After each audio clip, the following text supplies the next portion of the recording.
쓸모아 전기선박 1종 시장이 열리고 있다. 한국전기연구원의 전기선박 육상시험소가 전세계 주목을 받고 있습니다.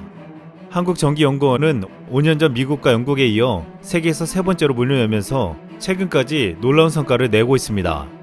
그동안 잠수함을 포함한 전기선박 분야 401개 시험을 수행해 건조기간과 전력화 지연 손실을 줄이고 기술 수입 대체 등 5천억 원의 효과를 거둔 것으로 분석되었습니다. 바다 위의 전기차로 불리는 전기선박은 전기에너지와 모터와 프로펠러로 구동해 움직입니다. 이 때문에 이산화탄소를 배출하지 않는 친환경 선박이어서 기존 디젤 엔진보다 소음과 진동이 적고 무엇보다 연료비를 줄일 수 있어서 주목받고 있습니다. 이 육상시험소는 선박 특성상 추진 시스템을 한번 탑재하면 해체하는 성능 검증이 어려운 것을 해결해 주었습니다. 여기서 첫 사업으로 국내 첫 3,000톤급 디젤 잠수함인 도산 안창호함 등 전기선박 분야 400여 개 항목 시험을 수행하여 건조기간을 368일로 단축하고 전력화 지연 손실 비용 4,684억 원을 절감하는 효과를 냈습니다. 국제해사기구는 최근 2050년까지 선박이 배출하는 온실가스를 2008년 대비 50% 이상 감축하는 강력한 규제를 발표했습니다. 이에 전세계 5만 년 척의 선박은 기존 화석연료 사용을 중단하고 앞으로 배터리, 수소에너지 등의 친환경 연료를 사용해야 합니다. 이 때문에 국제사회는 친환경 연료를 사용하는 선박 개발에 역량을 집중하고 있는데 우리 정부도 2030년까지 친환경 선박 전환을 통해 온실가스 배출량을 70% 줄이고 3,000톤의 미세먼지를 줄이겠다는 계획을 밝혔습니다. 전 세계에서 최고의 선박 건조 기술과 전기차 배터리 기술을 가지고 있는 대한민국은 앞으로 전기선박 핵심 기술을 개발하여 전 세계 시장을 주도해 나갈 계획을 세우고 있습니다. 전기선박 외에도 친환경 선박으로 크게 각광받는 것이 LNG 선박입니다. 연말 한국조선업계는 고부가가치 선박인 LNG 운반선을 잇따라 수주하며 놀라움을 주고 있습니다. 단 3일 만에 세계 국내 조선사는 5조 원을 수주했습니다. 23일 조선업계에 따르면 삼성중공업은 1조 6,300억 원 규모의 LNG 운반선 총 8척을 수주한 것으로 알려졌습니다. 현대중공업 그룹의 조선 지주사인 한국조선해양도 최근 2조 4,057억 원 규모의 LNG 운반선 건조 계획을 체결했고 대우조선해양도 1조 836억 원을 수주한 것으로 알려졌습니다. 이렇게 조선 빅3가 잭팟을 터뜨린 이유는 한국이 독보적인 경쟁력을 자랑하는 LNG 선박 제조 기술 때문이었습니다. 그동안 중국이 저가로 LNG 선박 수주를 했지만 기술력 부족으로 제대로 납품을 하지 못하자 한국에 대한 LNG 선박 수주는 더욱더 몰리고 있습니다. 이는 앞으로 온실가스 배출 규제가 강화되면서 더욱 증가하여 LNG 선박 발주는 계속 늘 것으로 전망되고 있습니다. 이렇게 한국의 미래 선박이 전 세계에서 인정받는 데는 끈질기고 집요한 기술 개발에 있었습니다. 지난해 한국은 그동안 외국에 의존했던 중요한 기술을 독자적으로 개발해 전 세계를 놀라게 한 바 있습니다. 바로 연소를 통해 전기를 생산하는 LNG 발전소의 핵심 부품인 가스 터빈입니다. LNG 발전은 석탄 발전과 달리 대기 오염 물질이 거의 배출되지 않아 우리 정부의 에너지 전환 정책의 중심이었습니다. 그런데 발전용 가스 터빈은 국내 기술로 만들 수 없어 그동안 전적으로 수입에 의존해왔습니다. 가스 터빈은 유지 보수 비용도 조 단위로 엄청나게 비싸지만 고난이도의 정밀 기술이 필요했기 때문에 개발에 있어서 감히 엄두를 내지 못했습니다. 가스터빈 기술을 보유한 회사는 미국 제너럴 일렉트릭과 영국 롤스로이스 등 제트기 엔진 3대 기업과 일본 MHPS, 독일 지멘스 등 발전용 가스터빈 전문회사 뿐이었습니다. 그동안 미국, 일본, 독일은 가스터빈을 국가 전략 상품으로 기술 유출을 막는다며 안간힘을 써왔고 국내 발전소에서 보수 작업을 할 때도 차단막을 치고 작업할 정도였습니다. 그런데 여기에 국내에서 두산중공업이 2013년 가스터빈을 개발하겠다고 뛰어들었습니다.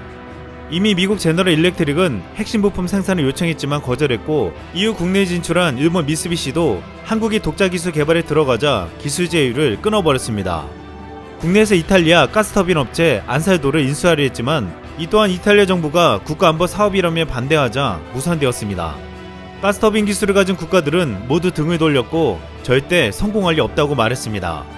그들은 제트 엔진을 못 만드는 나라는 절대로 가스터빈을 만들 수 없다고 말했습니다.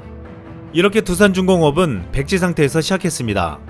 사업 추진을 위해 정부가 600억 원을 투자했고 두산중공업도 1조 원을 넘게 연구 개발에 투자했습니다.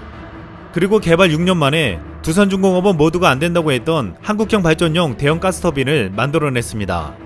이로써 우리나라는 미국, 독일, 일본, 이탈리아와 함께 대형 가스터빈 기술을 보유한 5개 국가에 이름을 올렸습니다. 한국이 만든 가스터빈은 앞선 기술 보유국에 비해 결코 뒤지지 않았고 일부 기술은 한국형 제트엔진 기술력을 넘어섰습니다. 최근 5년간 한국 에너지 공기업이 수입한 가스터빈 부품은 4,700억 원인데 이 중 절반이 넘는 2,600억 원이 일본 MHPS 제품이었습니다. LNG 발전소 특성상 한 회사의 터빈을 설치하면 계속 같은 제조사의 부품을 사용할 수밖에 없는 구조였기 때문에 꾸준히 일본 기업에게 돈을 갖다 바칠 수밖에 없었습니다. 하지만 이제 국산 가스터빈이 개발되면서 탈일본은 급속도로 이루어지고 있습니다. 또한 두산중공업은 국내를 넘어 해외에서도 적극적으로 수주활동을 벌이며 가스터빈을 2026년까지 연매출 3조 이상의 수출 산업으로 육성한다는 계획을 세우고 있습니다. 결국 기술 보유국들이 안된다고 했던 가스터빈을 한국은 기어코 만들어내며 국내 보급은 물론 이젠 해외 시장까지 노리게 만드는 쾌거를 이뤄냈습니다. 이렇게 한국은 미래 시대를 준비해 나가며 새로운 기술들을 개발하고 이미 해외에서 개발되어 도입해 쓰는 기술까지 기어코 우리 기술로 개발해내고 있습니다. 지난 23일 LG전자가 놀라운 발표를 했습니다. LG전자가 글로벌 시장 3위 자동차 부품업체 마그나와 전기차 파워트레인 분야의 합작법인을 설립한다는 것이었습니다. 앞서 LG전자는 지난 2013년 부품 설계 엔지니어링 업체 VENS를 인수하며 자동차 부품 사업에 뛰어들었습니다. 이후 같은 해 7월 VS 사업본부를 신설했고 2018년 8월 오스트리아 차량용 헤드램프 기업 ZKW를 인수했습니다. 전문가들은 LG가 이번 합작사 설립으로 배터리에 이어 전기차 핵심 부품 제조라는 미래 사업 부문을 확보했다며 앞으로 LG가 가전사업 중심에서 가전과 전기차로 양분될 것으로 전망하고 있습니다. 또한 벌써부터 애플의 첫 전기차 애플카에 LG전자가 관련 부품을 공급할 수 있다는 예측까지 나오고 있습니다. 이미 이번에 LG전자와 함께 합작사를 세운 마그나는 과거부터 애플카 관련 생산 논의를 해온 바 있었습니다. LG전자는 애플카 외에도 이미 수많은 업체들과 파트너십을 맺고 있기 때문에 앞으로 전기차와 자율주행차 분야에서 리더가 될 가능성도 충분하다고 보고 있습니다.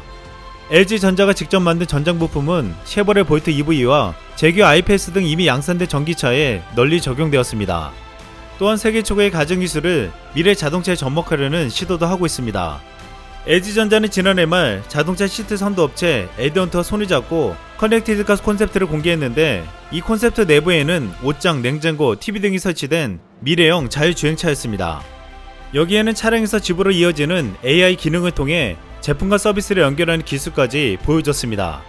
현대자동차는 앞으로 수소 전기차와 로봇을 만드는 회사가 되겠다며 삼행에서 자동차를 빼겠다고 했는데 LG는 가전에서 더 나아가 이제 자동차 산업까지 하는 회사로 탈바꿈할 준비를 하고 있습니다. 한국의 기업들은 이렇게 더 빠르고 더 강력하게 미래를 준비해 나가고 있습니다. 이상 쓸멍이었습니다.